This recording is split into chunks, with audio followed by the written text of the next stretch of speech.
নমস্কার, দ্রুতগতির খবরের আপডেট নিয়ে শুরু করছি ঈশান বাংলা মিডডে এক্সপ্রেস, রাজ্যের গত ২৪ ঘন্টার সবচেয়ে গুরুত্বপূর্ণ খবর। কাছারি ভোটের প্রস্তুতি তুঙ্গে, বুথে বুথে রওনা ভোটকর্মীরা, সহযোগিতা এগিয়ে কর্মচারী পরিষদ।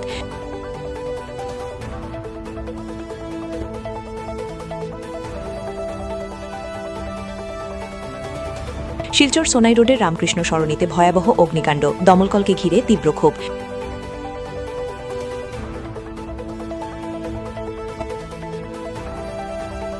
শিলচরে ৪.৯ মাত্রার ভূমিকম্প, কাঁপল বরাক উপত্যকা ও পার্শ্ববর্তী এলাকা।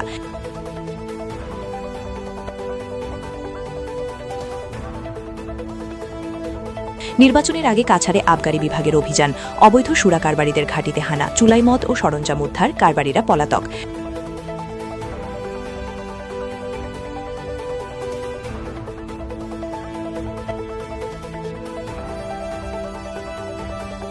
শিলচরের রামনগর বাইপাসে মঙ্গলবার দ্রুতগামী বলেরো গাড়ির ধাক্কায় গুরুতর আহত হলেন এক অটোযাত্রী।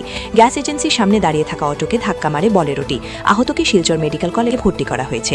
স্থানীয়রা দ্রুতগতির গাড়ি নিয়ন্ত্রণে ব্যবস্থা নেবার দাবি জানিয়েছেন।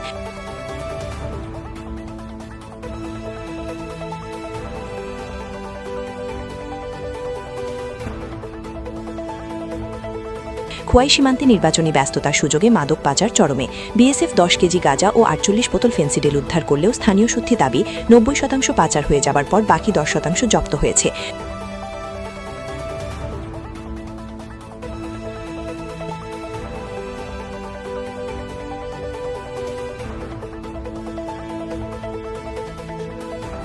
দীর্ঘ সীমান্তে নজরদারির ফাঁকফোকরই বড় চ্যালেঞ্জ। ভারত মিয়ানমার সীমান্তবর্তী অঞ্চলে ৩ যুবকের নৃশংস হত্যার ঘটনায় শোকের ছায়া।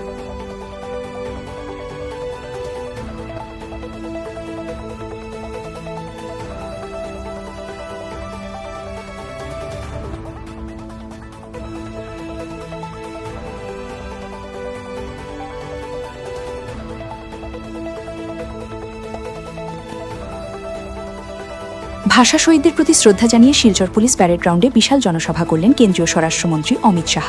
তিনি ঘোষণা দেন, বিজেপি সরকার গঠন করলে শিলচরে মিনি সচিবালয় তৈরি হবে, ৩টি ওভারব্রিজ নির্মিত হবে। তিনি বন্যা ও ট্রাফিক সমস্যা সমাধানের প্রতিশ্রুতি দেন। অনুপ্রবেশ ইস্যুতে কংগ্রেসকে কটাক্ষ করে তিনি বলেন, বিজেপি অবৈধ অনুপ্রবেশ বন্ধ করবে।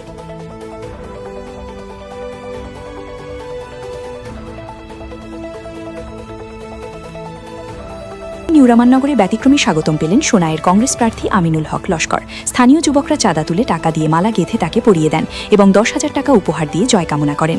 আমিনুল বলেন, এবার নির্বাচন ব্যতিক্রম। আগে টাকা দিতে হতো, এখন ভোটাররা টাকা দিয়ে সাহায্য করছেন। এটা জয়ের আলামত।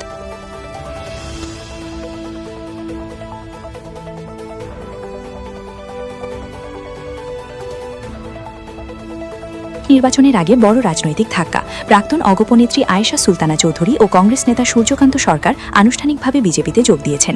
এই যোগদানকে উন্নয়নের প্রতি আস্থা বলছে বিজেপি। অন্যদিকে বিরোধীরা সুবিধাবাদী রাজনীতি বলে কটাক্ষ করছে। আগামী নির্বাচনে এই দলবদল কতটা প্রভাব ফেলে সেদিকেই নজর।